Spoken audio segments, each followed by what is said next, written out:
আসসালামু আলাইকুম সুপ্রিয় দর্শক, শুভেচ্ছা জানবেন।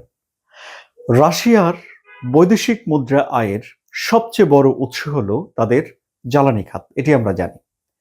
তারা গ্যাস বিক্রি করে, এলএনজি বিক্রি করে, ক্রুড অয়েল বিক্রি করে। সুতরাং জ্বালানি বিক্রি করে প্রচুর পরিমাণে টাকা তারা আয় করে।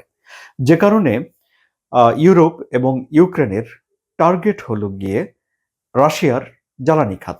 দেখবেন যে যুক্তরাষ্ট্র রাশিয়ার দুটো জ্বালানি কোম্পানির উপরে, তেলের কোম্পানির উপরে নিষেধাজ্ঞা আরোপ করেছে। আবার ইউক্রেন তাদের তেল শোধনাগার ভেঙে ফেলতে চায়, গুঁড়িয়ে ফেলতে চায়, সেখানে ড্রোন অ্যাটাক করে। আবার এই নিষেধাজ্ঞা এড়িয়ে শ্যাডো শিপের মাধ্যমে রাশিয়া যখন কিছু তেল বিক্রি করতে যায়, তখন সেই সব শিপে আন্ডার ওয়াটার ড্রোন দিয়ে আঘাত করে ইউক্রেন।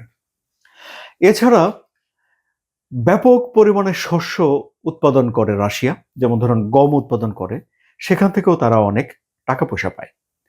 ফলে রাশিয়ার যে অর্থনীতি, এই অর্থনীতির সঙ্গে আপনারা ক্রুড অয়েল, শস্য এসব বিষয়কে হিসাবে রেখেই বিবেচনা করতে পারেন। কিন্তু সুপ্রিয় দর্শক, এখন রাশিয়ার অর্থনীতিতে আরেকটি খাত প্রবলভাবে ফুলে ফেঁপে উঠছে। সেটি হলো তাদের সামরিক শিল্প কারখানা, অর্থাৎ গোলাবারুদ, অস্ত্র, সমরাস্ত্র, যুদ্ধাস্ত্র এসব তৈরি করার কারখানা। এবং এই শিল্প যে বিকশিত হচ্ছে, এটি আমরা বুঝতে পারি সেদেশের প্রেসিডেন্ট এবং সেদেশের সামরিক বাহিনীর, প্রতিরক্ষা বাহিনীর সর্বাধিনায়ক ভ্লাদিমির পুতিনের বক্তব্য থেকে। তিনি সামরিক বাহিনীর একটা অনুষ্ঠানে বক্তৃতা করতে গেছেন।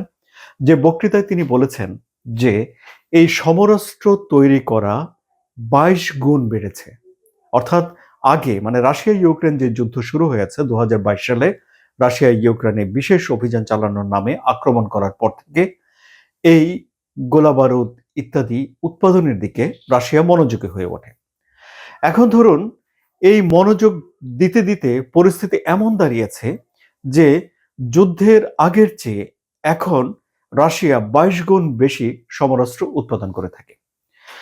এই যে সমরাস্ত্র উৎপাদন করে একই জিনিসই কি তারা তৈরি করছে বারবার? না, একই জিনিসই বারবার তৈরি করছে না। আমরা রাশিয়ার বেশ কয়েকটি অস্ত্রের কথা জানি, যে অস্ত্রগুলোর সামনে এনে, মানে পরীক্ষা করে রাশিয়া তাক লাগিয়ে দিয়েছে।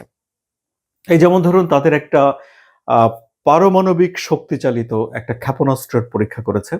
পারমাণবিক শক্তিচালিত তারা একটা আন্ডার ওয়াটার ড্রোন বা পানির নিচে দিয়ে আঘাত করার একটা অস্ত্র তারা সেখানে এটি দেখিয়েছে। এবং এসব অস্ত্রগুলো পৃথিবীর কোনো প্রতিরক্ষা ব্যবস্থা আটকাতে পারবে না বলে রাশিয়ার তরফ থেকে বলা হয়েছে। এবং তারা আরো একটি শক্তিশালী ক্ষেপণাস্ত্র, যেটি দিনেপ্রো শহরে ছুড়ে ফিরেছিল, এবং সেটিও কেউ আটকাতে পারবে না বলে এটি বলা হয়েছিল। আবার ধরুন, যে পরিমাণ গোলা রাশিয়া উৎপাদন করে বছরে, সেটি সার্বিকভাবে, মানে সমগ্র ন্যাটোভুক্ত দেশগুলোর তুলনায় 3 গুণ বেশি বলে বিভিন্ন গণমাধ্যমে প্রকাশিত হয়েছে। অর্থাৎ এই যুদ্ধ চলার কারণে সামরিক অস্ত্র তৈরির দিকে এখন রাশিয়ার মনোযোগ সবচেয়ে বেশি।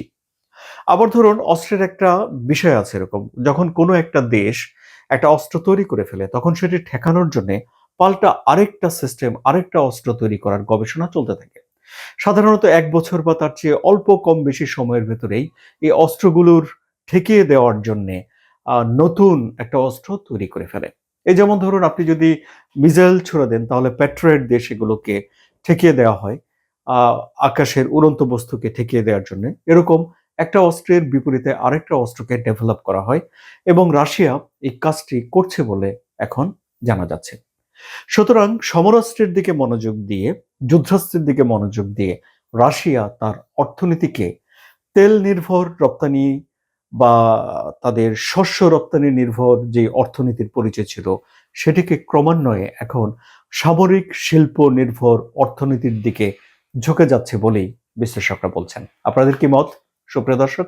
আপনাদের মতামত কমেন্টে জানান। আলোচনা যদি ভালো লাগে তাহলে সাবস্ক্রাইব করে চ্যানেলের সঙ্গে থাকুন। ধন্যবাদ।